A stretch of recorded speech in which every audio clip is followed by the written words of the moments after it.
regarder la réalité. Moi, j'ai voulu regarder la réalité en face. C'est cela, oui. Je n'ai jamais eu de compte à l'étranger, ni maintenant, ni avant. Ta gueule! Je ne voulais pas qu'on prenne une photo de moi au petit matin, glauque. Je tiens à dire que c'est un mensonge. Les sbroufs, c'est vous! Du calme, camarade! La République, c'est la fermeté dans l'application de la loi. J'hallucine. Mais je sais pas pourquoi tu t'énerves. C'est que les affaires privées se traitent en privé. Je vais vous faire une confidence. Je me lève le matin et je me couche le soir. Tu fermes ta petite bouche, tu me parles de politique. Bonsoir à tous et bienvenue dans ce nouveau numéro de l'Hebdo Politique. À moins de 2 mois maintenant du premier tour des élections régionales, nous recevons Nathalie Arthaud, tête de liste Lutte ouvrière en Ile-de-France. L'Hebdo Politique, Nicolas Kirillovitz. Nathalie Arthaud, bonsoir. Bonsoir. Vous avez 45 ans, fille de garagiste, vous êtes originaire de la Drôme, vous vous engagez très tôt en politique en lisant le manifeste du Parti communiste écrit par Karl Marx. Vous avez le déclic à cette époque et après avoir rencontré des militants de lutte ouvrière, vous adhérez à ce parti. Vous n'avez alors que 18 ans. Qu'est-ce qui vous a convaincu concrètement quand vous aviez 18 ans de rejoindre lutte ouvrière ? J'étais révoltée par la famine en particulier dans le monde. Depuis déjà mes 16 ans, j'avais envie de changer ça. Je ne comprenais pas d'ailleurs pourquoi la société n'était pas capable de régler ce problème. Parce que je voyais quand même que les richesses étaient très nombreuses, que même nos poubelles débordaient. Donc je me suis toujours dit que j'allais essayer de changer cela.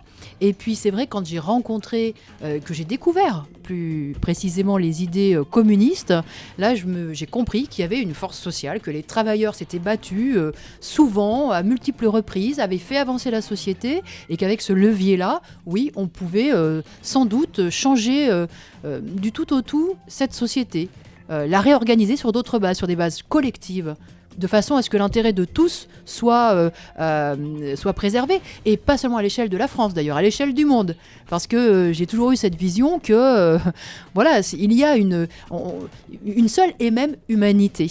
Et ma révolte, c'est pas seulement la misère ou le chômage ici, c'est aussi ce qui se passe dans le monde depuis toujours. Alors parallèlement à votre métier, vous êtes professeur d'économie et de gestion. Alors parallèlement à ce métier-là, vous faites votre chemin en politique. En 2001, vous vous présentez au municipal à Vaux-en-Velin. En 2002, aux législatives. Et en 2004, au régional. Sans succès. En 2007, vous devenez la porte-parole d'Arlette Laguivier, qui est alors candidate à la présidentielle. En 2008, vous êtes élue conseillère municipale dans la même ville, à Vaux-en-Velin. Et cette même année, vous devenez aussi porte-parole nationale de lutte ouvrière.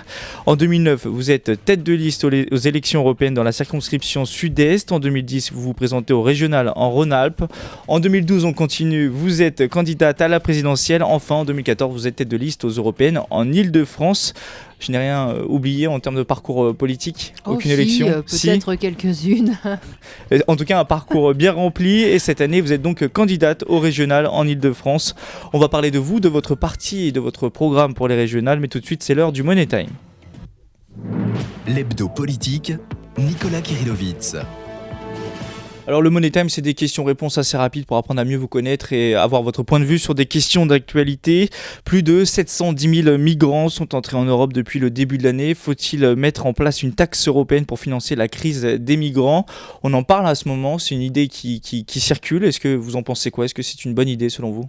Non, mais moi je crois que l'idée la plus simple et la plus humaine, c'est tout simplement qu'on accorde, qu'on donne aux migrants la liberté de circulation et la liberté d'installation. Parce que tout ce qu'ils cherchent, c'est un endroit où ils pourront vivre, où ils pourront travailler et tout simplement avoir un avenir, eux, leurs enfants. Donc qu'on leur laisse cette liberté-là. Vous savez, les migrants ne sont pas venus demander la charité, l'assistance, juste un endroit pour vivre, parce qu'aujourd'hui ils sont confrontés aux bombes, ils sont confrontés à ces camps dans le désert où ce n'est pas la vie, c'est la survie. Donc ils cherchent juste un endroit sur cette terre où ils pourront mener une vie digne. Suite aux agressions de plusieurs dirigeants d'Air France, 5 salariés soupçonnés d'être les auteurs de ces violences sont jugés en correctionnel au début du mois de décembre. Méritent-ils d'être sanctionnés selon vous ? Sont-ils allés trop loin ? Non, ils ne méritent pas ça, sûrement pas ça. Et j'ai été franchement choquée, écœurés même par le matraquage dont ils ont été victimes. Il y a eu un matraquage politique, il y a eu un matraquage médiatique et aujourd'hui la justice s'acharne sur eux. Écoutez, on voit que vraiment, là, vous voyez, c'est la preuve que la lutte de classe, elle se mène et elle est menée par le patronat et par le gouvernement avec tous les moyens de l'appareil d'État, avec la police, avec la justice. Parce que là, il s'agit quand même de salariés qui ont fait sacrifice sur sacrifice, qui touchent, beaucoup sont dans le fret à Air France, ils touchent 1 800 € par mois, ils travaillent les week-ends, les dimanches, ils n'ont pas de jours fériés, et on leur dit qu'il va y avoir comme ça des licenciements. Vous essayez d'excuser ou d'expliquer finalement cette situation ? Mais moi je comprends le coup de colère qui s'est emparé d'eux, ça je comprends, j'en suis complètement solidaire, et je vais vous dire que je suis surprise même qu'il n'y en ait pas plus de coups de colère. Parce que quand on voit que le monde du travail est systématiquement attaqué, mais sur leurs conditions de travail, sur le temps de travail, sur les salaires, qu'il subit chantage sur chantage, alors qu'il y a de l'argent dans la société, que ces grands groupes ils font des profits, ils font des bénéfices, ils arrosent leurs actionnaires. Et bien moi, je suis surprise qu'il n'y ait pas plus de réactions comme ça. Alors j'espère, et je milite moi, pour que ces réactions, elles soient collectives, qu'elles soient conscientes, qu'elles soient organisées. Moi, je pense que l'efficacité, c'est le rapport de force qu'on arrive à construire. C'est effectivement d'être nombreux, c'est de faire valoir ses droits collectivement en montrant... les travailleurs ont une force, c'est celle de tout faire dans la société, de faire tourner l'économie. Donc quand ils font grève, quand ils manifestent, oui, ils pèsent sur justement le patronat. Et c'est comme ça qu'il faut peser, et c'est comme ça qu'on sera efficace. On change de sujet. J'ai lu que vous aimiez beaucoup lire et que vous aviez toujours un roman dans la poche. Alors je ne sais pas si c'est le cas maintenant, mais quel livre êtes-vous en train de lire en ce moment ? Oui, c'est le cas maintenant. Je suis en train de lire... Quand je disais maintenant, c'était pendant l'émission. Vous êtes en train de lire, du coup ? Je suis en train de lire... Trou de mémoire peut-être, non ? Oui, c'est un roman italien, très très très très beau. J'ai plus le titre en tête parce que parfois je l'oublie, mais voilà, je suis très... En tout cas, vous êtes en train de lire un bouquin. L'enseignante que vous êtes est-elle contre la réforme du collège ? Et si oui, pourquoi ? Est-ce que vous avez manifesté déjà le week-end passé ? J'ai manifesté déjà à plusieurs reprises contre cette réforme parce que ce gouvernement, effectivement, met en avant tout un tas de réformes, mais il y a une chose qu'il se refuse à faire, c'est de mettre les moyens qu'il faudrait dans le collège. Et on voit qu'au contraire, il fait pression sur les enseignants pour finalement pour casser un certain nombre de choses qui marchent. Mais il suffit d'écouter les enseignants dans les collèges, mais aussi dans l'école primaire. Ce dont on a besoin, c'est plus de personnel, plus d'enseignants, plus de possibilités de travailler en petits groupes, de faire du sur-mesure pour chaque élève, pour chaque jeune, et pour les entraîner, parce qu'on peut faire plein de choses. C'est parce que tend à jeunes. faire cette réforme du collège ? Mais non, pas du tout, parce que c'est pas de moyens supplémentaires, donc impossible de travailler avec des petits groupes, ça va casser un certain nombre de choses qui marchent. Et vous voyez, j'ai encore entendu la ministre de l'Éducation nous parler de faire disparaître les notes. Tout ça, c'est des c'est des décisions, mais qui n'en sont pas en réalité. Pour faire croire qu'on essaye de changer les choses, d'améliorer les choses, mais sans toucher au problème fondamental, qui est que les jeunes qui ont du mal, qui sont en échec, eh bien, on ne peut pas travailler avec eux, on ne peut plus les rattraper parce que tout simplement, on n'a pas les moyens de le faire quand on est dans des classes à 27, 30, 35. Le réseau social américain Twitter va supprimer 8% de ses effectifs, plus de 300 emplois.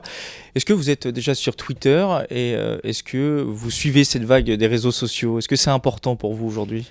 Je suis sur Twitter depuis pas très longtemps. Donc, vous n'êtes pas forcément très active ? Pour l'instant, j'essaye effectivement d'utiliser aussi ce moyen de communication. Maintenant, vous savez, nous, on est une petite organisation, un petit parti, donc il faut faire beaucoup de choses. Et c'est vrai que, des fois, c'est pas facile de tout faire en même temps. Bon, maintenant, on utilise tous les moyens. Mais vous voyez, là encore, vous avez parlé des licenciements dans ce groupe qui doit brasser des milliards, je suppose, comme tous ces grands groupes de la communication. Et ça, par contre, je trouve que c'est écœurant. L'hebdo politique sur Sensation. Premier thème de cet hebdo politique, on va parler de votre parti politique Lutte ouvrière, présent dans 12 des 13 nouvelles régions, sauf en Corse. Alors ma première question, pourquoi pas en Corse ? Bien parce qu'on n'avait pas les moyens de se présenter en Corse, tout simplement, de faire une liste et puis de faire une véritable campagne. Parce que pour nous, c'est quand même ce qui est décisif, c'est d'utiliser ce temps de discussion politique pour discuter avec les travailleurs, avec les classes populaires, dans les entreprises, dans les quartiers. Donc on le fait partout où on a des militants, des forces pour le Et faire. c'est pas forcément le cas en Corse. Et c'est pas le cas en Corse. Dans le reste des régions, est-ce que ça a été plutôt simple de constituer ces listes à chaque fois ? Qui constitue d'ailleurs la plupart de ces listes ? C'est Oui. des ouvriers ?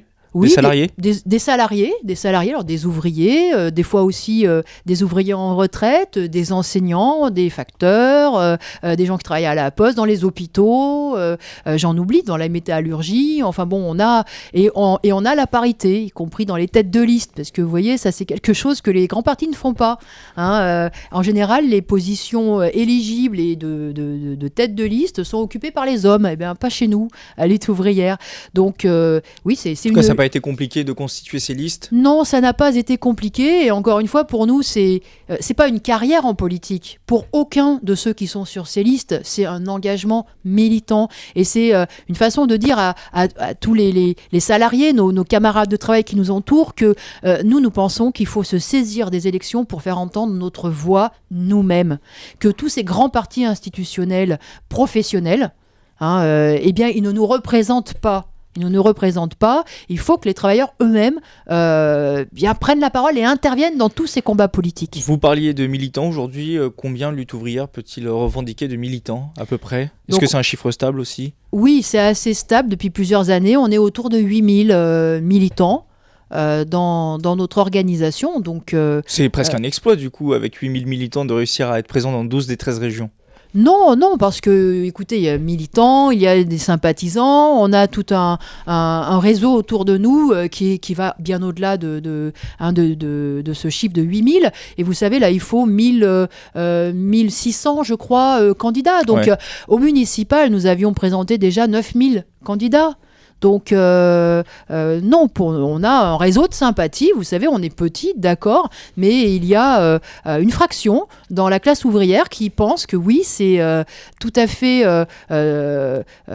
c'est nécessaire, justement, de faire entendre une voix, le camp des travailleurs, de faire entendre les perspectives propres aux travailleurs. Leurs objectifs, là, immédiats, c'est sur les salaires, sur les emplois, sur les conditions de travail, mais aussi la perspective à plus long terme, celle de contester ce pouvoir de ce grand patronat qui se permet tout aujourd'hui.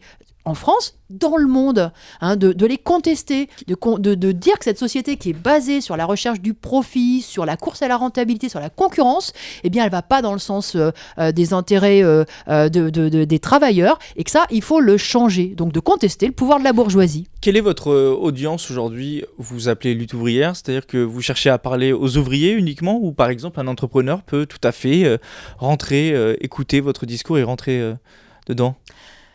Nous faisons une différence, nous, entre les salariés, les ouvriers, les employés qui n'exploitent personne, qui doivent vendre leur force de travail, qui doivent trouver acheteurs, n'est-ce pas ? Parce que sans cela, vous ne pouvez pas vivre, vous êtes condamnés à la misère, en fait, et à la marginalisation sociale. Donc nous avons la différence entre les salariés, qui vivent uniquement de leur travail, et ceux qui vivent du travail des autres, qui exploitent d'autres salariés. Un entrepreneur, un patron, par exemple, d'une petite entreprise, d'une PME, ne rentre pas là-dedans. Nous ne représentons pas leurs intérêts. Nous savons bien que les petites entreprises, elles peuvent avoir des difficultés, elles peuvent subir la loi des plus gros. Et en même temps, ces petites entreprises, elles rêvent de grossir et elles rêvent de tirer leur épingle du jeu dans ce système.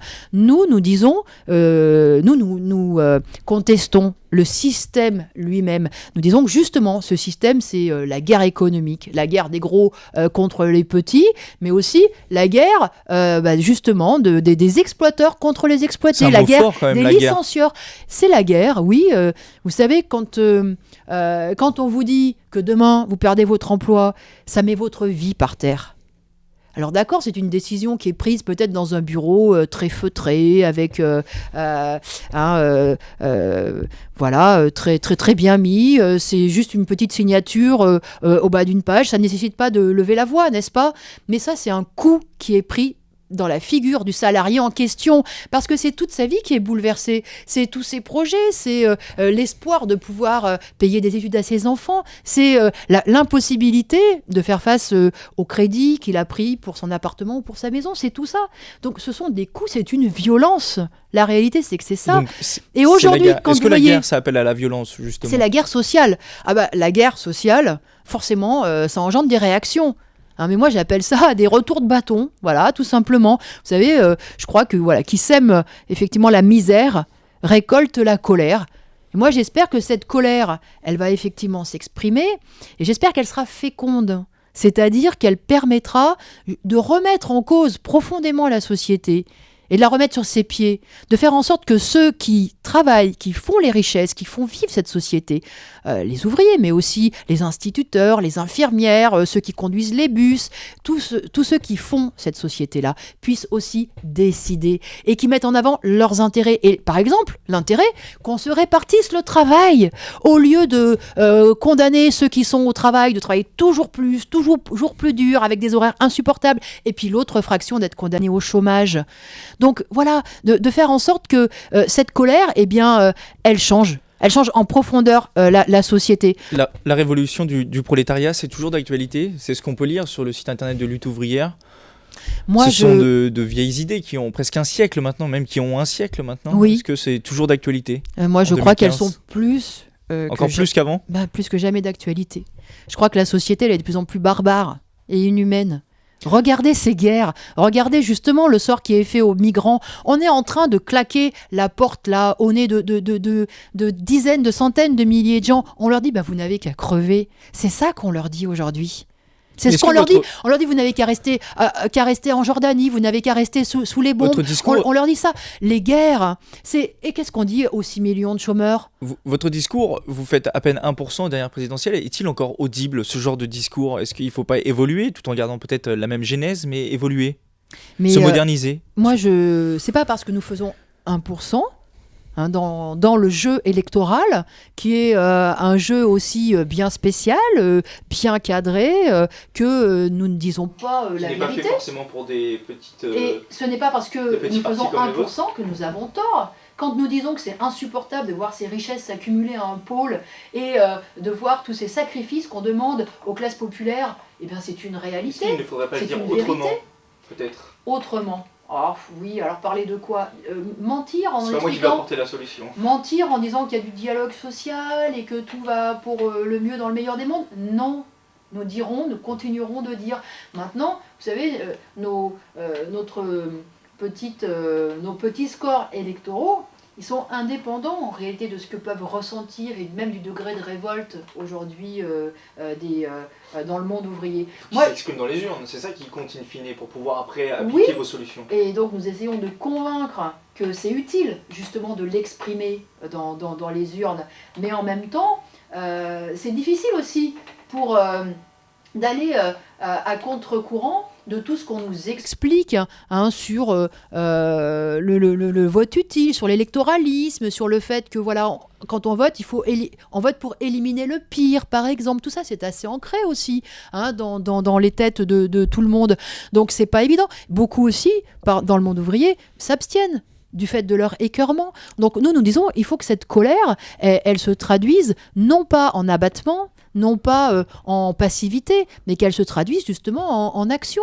Et la première action, c'est déjà de dire ce que l'on pense. Donc de s'exprimer, et pas en choisissant des partis qui sont en fait du côté du patronat, du côté des puissants, mais en choisissant effectivement une voix qui représente le monde ouvrier. Alors je sais pas si c'est le cas pour le Front National, mais en tout cas, les ouvriers semblent se tourner de plus en plus vers le Front National.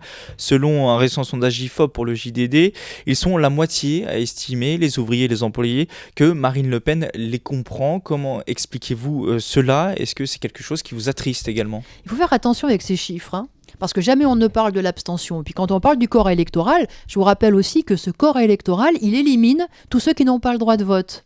Et il y en a beaucoup. Et ça fait partie aussi d'une sous-représentation justement de la classe ouvrière au niveau électoral. Vous le reconnaissez, il y a un mouvement de fond. Je reconnais que effectivement, le Front National gagne de l'influence dans le milieu ouvrier. Comment vous l'expliquez, ça nous pose, nous, un gros problème, parce que le Front National, c'est l'ennemi ouvert des travailleurs, de la classe ouvrière. Parce qu'en fait, quand Plus on que les écoute... autres partis d'ailleurs.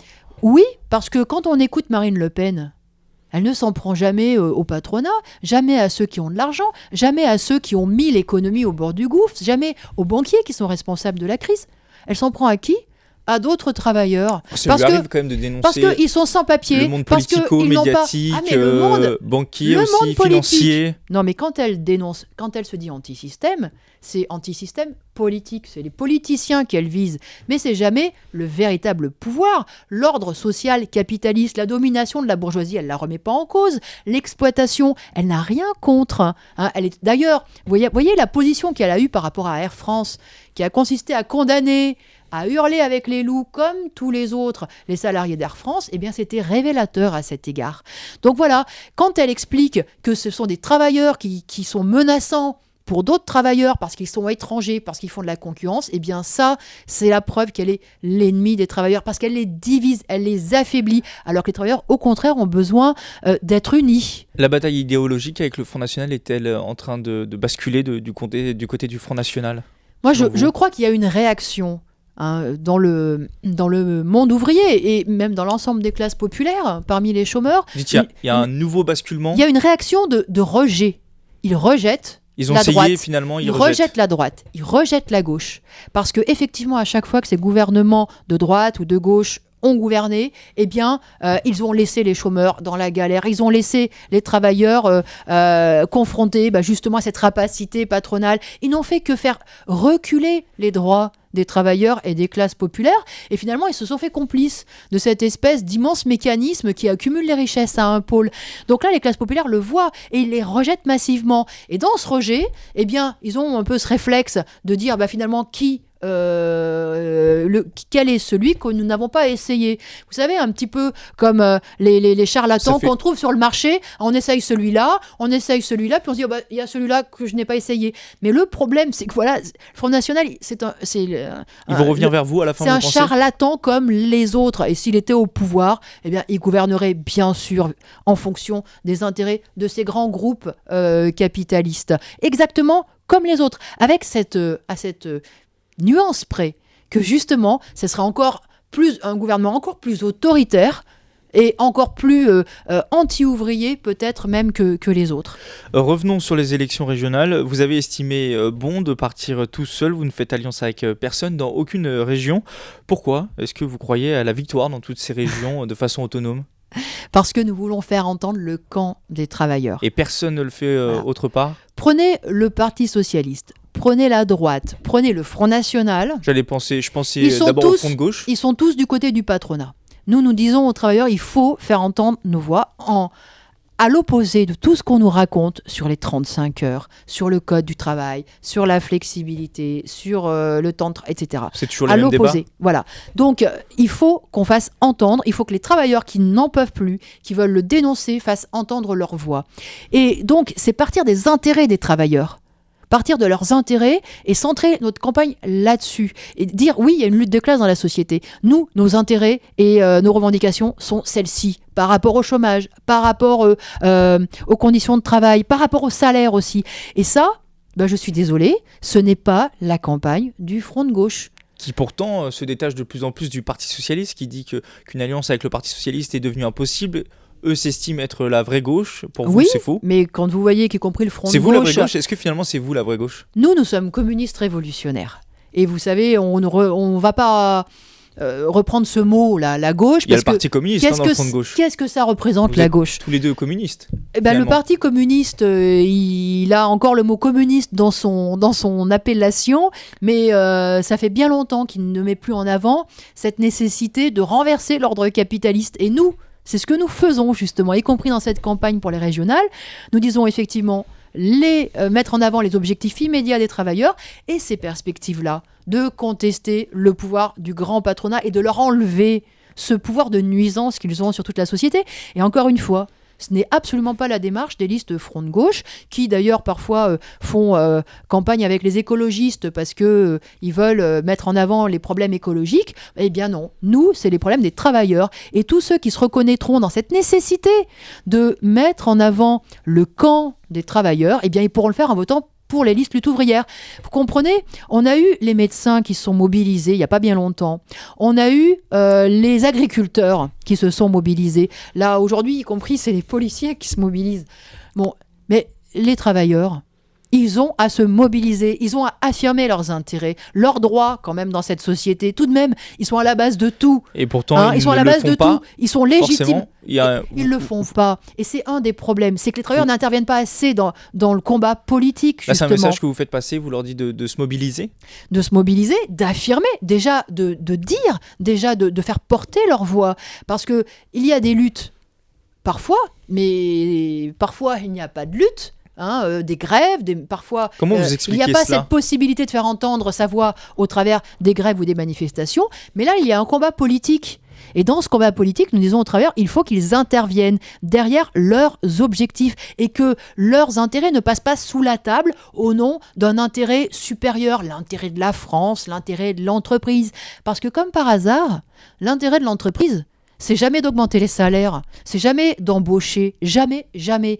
L'intérêt de l'entreprise, c'est toujours, au bout du compte, d'arroser les actionnaires, de payer les PDG 200, 300 fois le SMIC. C'est toujours ça. Donc il faut arrêter avec ça, dire bah non, nous on a des intérêts bien particuliers, les intérêts des exploités, que le chômage soit combattu réellement. Voilà, c'est ce que nous proposons aux électeurs dans cette campagne régionale. Et en Ile-de-France, on vous crédite de 1% d'intention de vote pour l'instant. Est-ce que c'est quelque chose à laquelle vous faites attention ?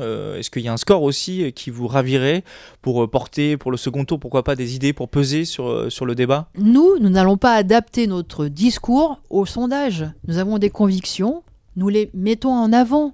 Tout simplement. Et nous ne sommes pas des girouettes. Je sais bien que beaucoup décident de leur programme comme ça, en écoutant les sondages. Et puis alors, du coup, ils partent dans une direction. Vous savez, c'est un petit peu... C'est quand même essentiel pour un parti politique. Un commercial qui veut vendre sa camelote va mettre en avant tel ou tel aspect, etc. Mais nous avons des convictions. Nous ne sommes pas des girouettes. Et nous les mettons en avant. Voilà. Et nous allons permettre à tous cette fraction du monde ouvrier, du camp des travailleurs qui sent nécessaire de prendre la parole, de le faire. Et si vous tout ne passez simplement. pas le premier tour, vous ferez quoi au second tour ? Il y a des chances qu'on ne passe pas le premier tour, parce qu'avec les règles qu'il y a... Pour continuer à exprimer ce vote-là, le vôtre, qu'est-ce que vous comptez faire ? Est-ce que vous avez déjà établi une... Eh bien, insister pour dire que c'est au premier tour que ça se passe, justement. Que c'est au Vous premier voterez pour la tour. liste la plus à gauche, c'est-à-dire probablement le Parti Socialiste ? Surtout une campagne du premier tour, parce que c'est là que nous pouvons faire entendre notre voix et que nous pouvons justement dire tout le mal que nous pensons de la politique du gouvernement socialiste. C'est une politique qui est dévouée corps et âme au patronat. Écoutez, le gouvernement... Les socialistes, Hollande, par exemple, et les républicains. J'avoue, je ne vois pas de différence.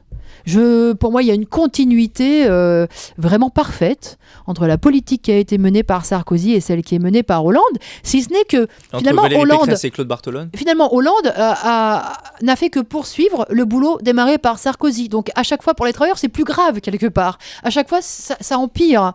La retraite est augmentée de quelques mois sous Sarko, de quelques mois sous Hollande, et puis ça continue comme ça, et puis ils vont prendre le relais. Moi, je ne vois aucune différence, et je le dirais au premier tour. Dans ce cas-là, ça sera c'est justement au premier éventuel. tour. Le deuxième tour se fera en son temps, mais voilà. Déjà le premier tour. Et j'insiste pour dire que justement, c'est vraiment au premier tour qu'on peut coller, qu'on peut dire ce que l'on pense. Au deuxième tour, c'est fini. Au deuxième tour, on n'a plus que le choix entre la peste et le choléra. On n'a plus que le choix à voter à choisir la sauce à laquelle on va être mangé. C'est ça qui va se passer au deuxième tour. Donc le véritable combat et l'occasion à ne pas manquer, c'est au premier tour. Nathalie Arthaud, je vous propose de faire une pause musicale. On se retrouve dans quelques minutes. On va parler de vos idées pour la région Île-de-France.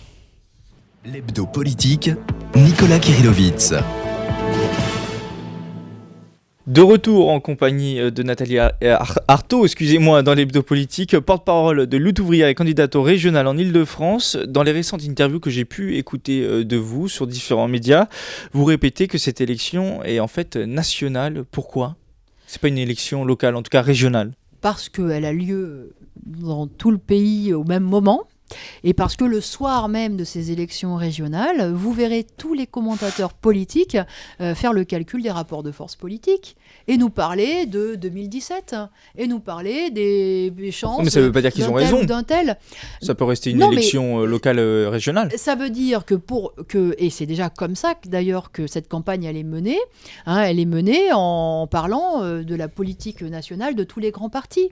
Donc c'est une réalité. Donc c'est un combat politique national.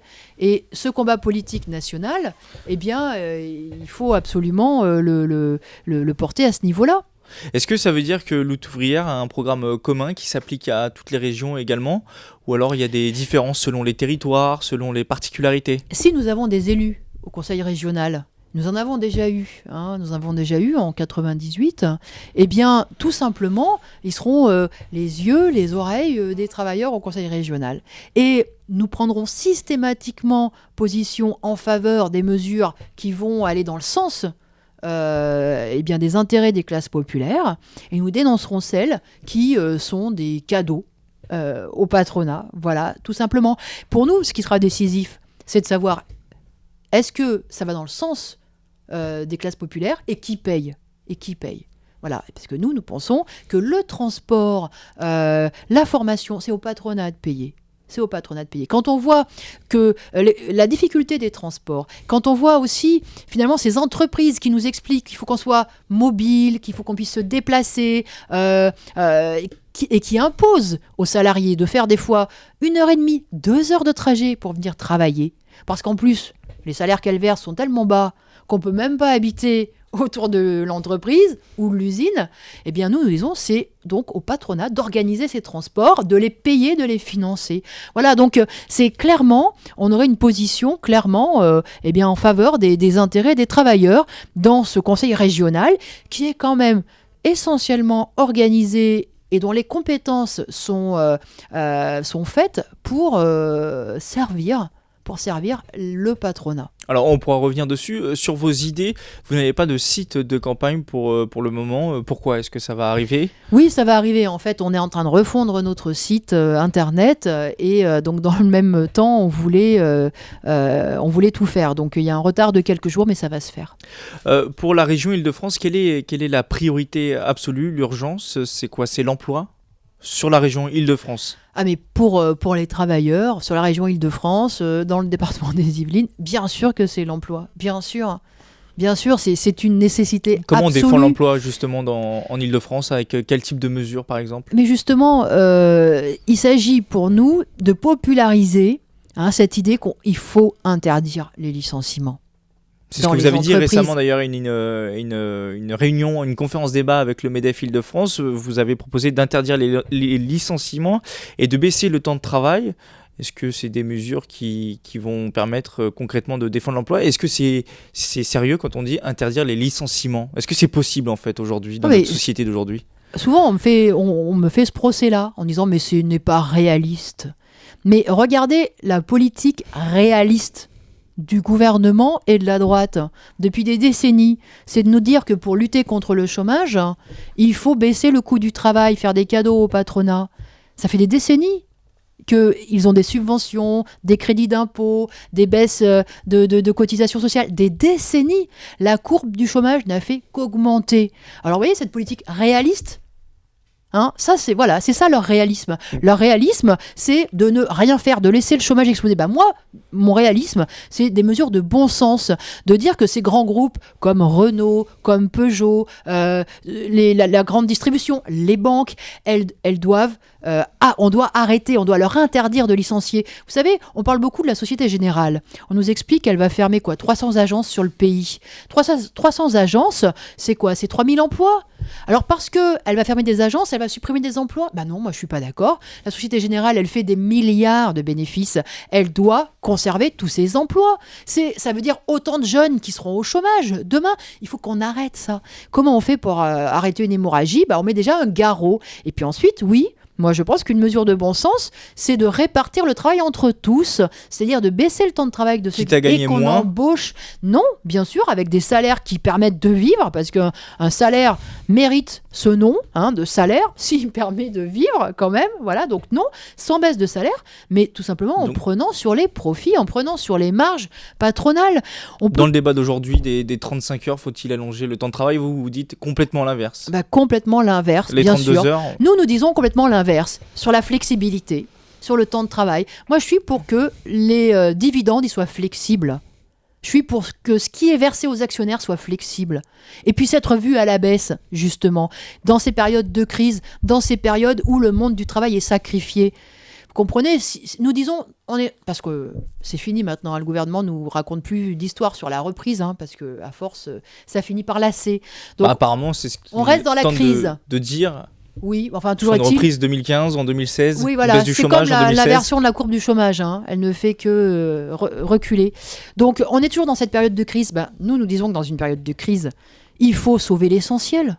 Et l'essentiel, c'est quoi? C'est le travail, c'est la vie des classes populaires, de ceux qui sont à l'origine des richesses, et que les actionnaires, les banquiers, tous ces gens très fortunés qui ont des réserves, qui ont des coffres forts, des comptes en Suisse, eh bien, ces gens-là, ils peuvent attendre. Et ils doivent attendre. Donc il faut inverser complètement les choses.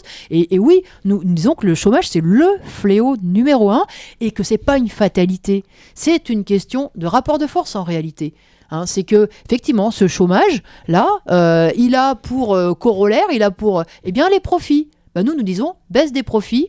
Et comme ça, il y aura moins de chômeurs, il y aura des embauches. Une problématique de la région Île-de-France, c'est le manque de logements dans certaines zones. Vous avez des solutions pour y pallier? Mais là encore, ça serait très simple. Écoutez, il y a du Ça chômage. semble compliqué, mais vous dites que c'est simple. Il y a du En une chômage. mesure, on peut... Il y a des maçons, des peintres, des ouvriers dans le bâtiment qui sont au chômage depuis maintenant des mois, si ce n'est pas des années. Il y a beaucoup d'argent dans les entreprises, beaucoup de cash, il y a même des milliards qui sont déversés dans la spéculation. Donc il y a des capitaux, il y a de la force de travail. Vous pouvez me dire pourquoi on n'arrive pas à investir dans le logement?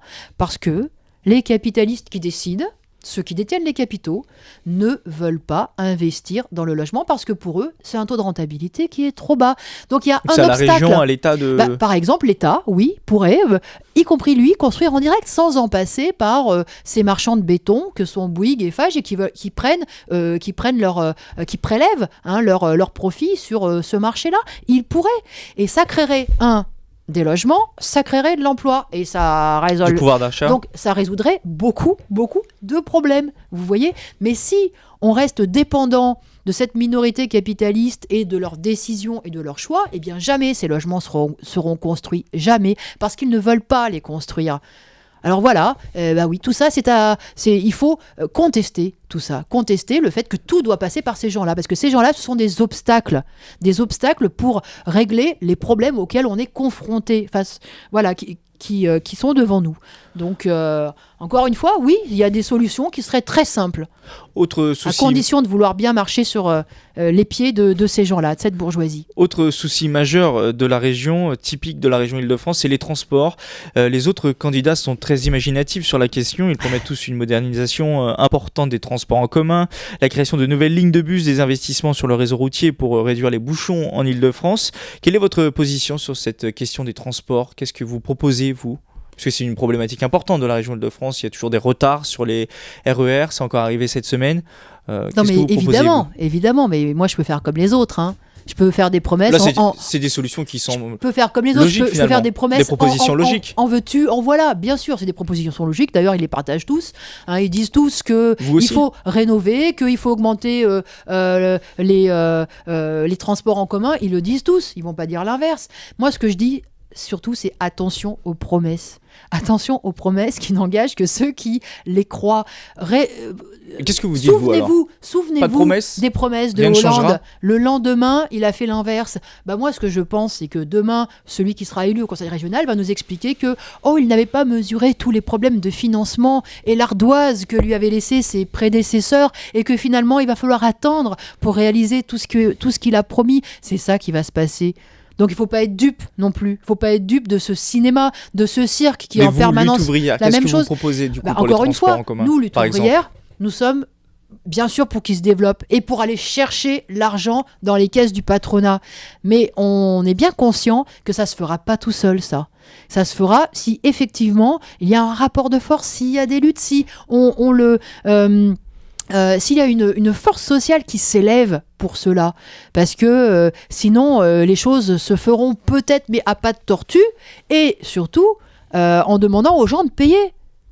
Voilà, en demandant, c'est-à-dire aux travailleurs de payer. Et si on veut que ça aille plus vite et que ce soit le patronat qui finance, il va falloir se battre. C'est une question de rapport de force. Et ça se pose à l'échelle de l'ensemble de la société. À l'ensemble de la société, il faut effectivement inverser ce qui se passe aujourd'hui, où il n'y a que les travailleurs, que les classes populaires qui payent, où leurs intérêts sont sacrifiés, où on fait reculer le service public. Parce qu'il y a le transport, mais il y a aussi l'éducation, il y a aussi la santé. On voit que quand même, c'est sacrifice sur sacrifice. Et quand ils nous parlent d'économie, c'est pas des économies pour les travailleurs. C'est autant de recul, c'est autant de sacrifices.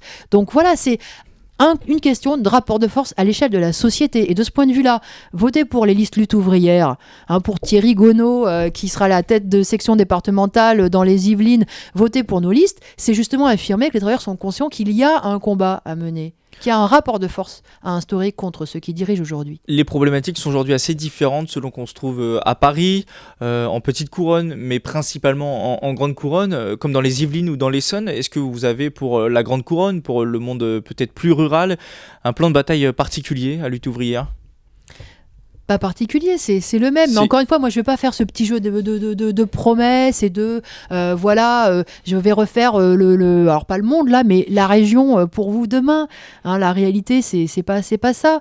Mais pourtant, les réalités justement sont différentes selon qu'on se trouve par exemple dans le 94, dans le 93 ou dans le 77 ou le 78. Oui, mais il y a une chose qu'il faut bien comprendre, c'est que ces conseils régionaux, ils fonctionnent pour répondre aux besoins d'abord et avant tout des entreprises. Et moi, c'est ce qui m'a frappé quand j'ai effectivement participé à ce débat, où tous les candidats étaient invités. Du débat avec le MEDEF Île-de-France. Avec le MEDEF Île-de-France. J'ai pu constater que Valérie Pécresse, qui veut mettre en place une région pro-business, comme elle dit, que le Parti socialiste, avec Barthelone, qui veut mettre en place une région au service des entreprises, et que Valéran de Saint-Just, le candidat du Front National, expliquait qu'il voulait une région stratège au service des entreprises, sont tous partis là pour justement servir la soupe au patronat régional, à la bourgeoisie locale, et que toutes leurs décisions qu'ils prendront à la région seront des décisions qui serviront les intérêts de ceux-là d'abord et avant tout.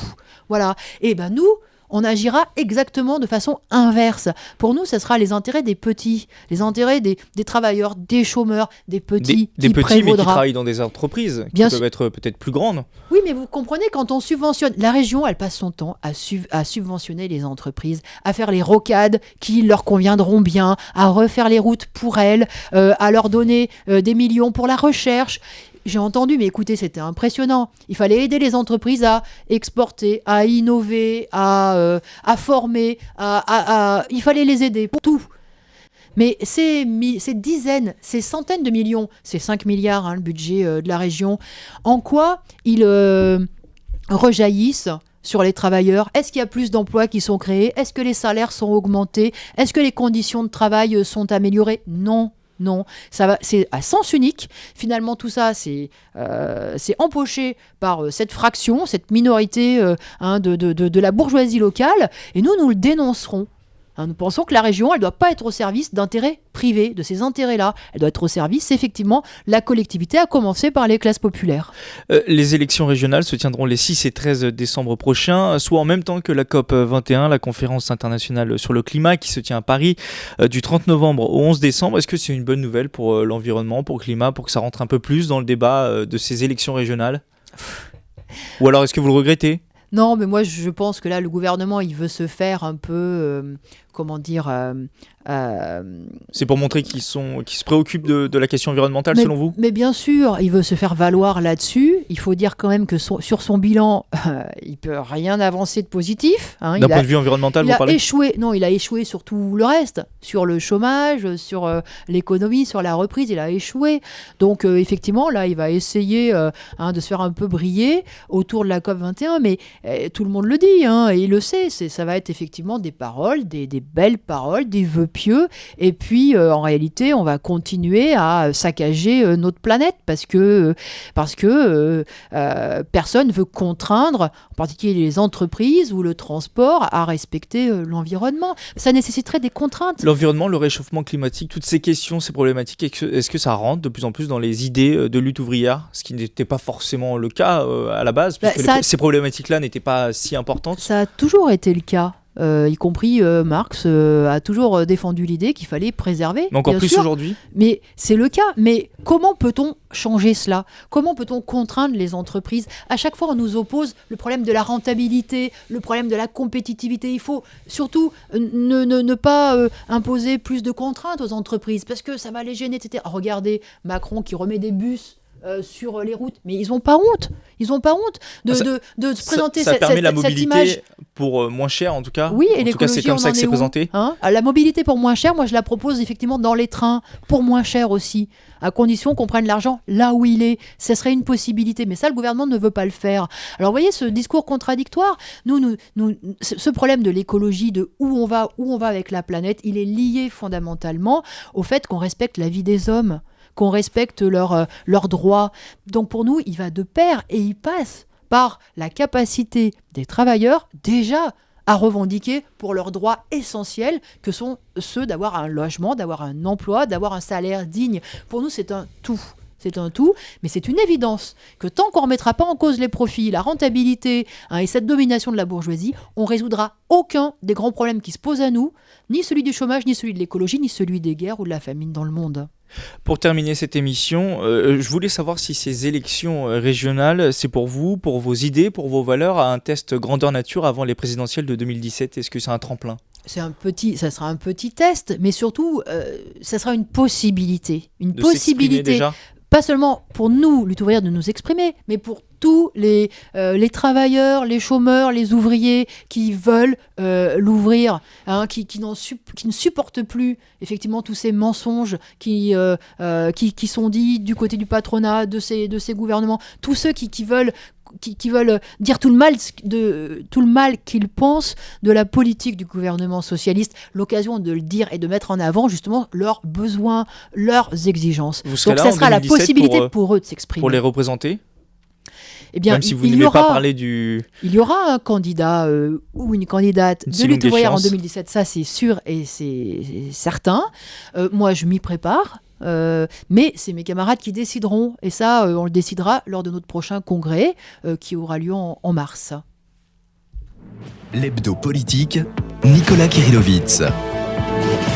C'est la fin de cette émission. Merci Nathalie Arthaud d'avoir répondu à nos questions. Je rappelle que vous êtes porte-parole de Lutte ouvrière et candidate au régional en Ile-de-France pour Lutte ouvrière également. Vous pouvez retrouver cette émission podcast audio et vidéo sur radiosensation.fr. Bonne fin de soirée et bonne semaine à tous à l'écoute de Radio Sensation. L'hebdo politique, Nicolas Kirillovitz.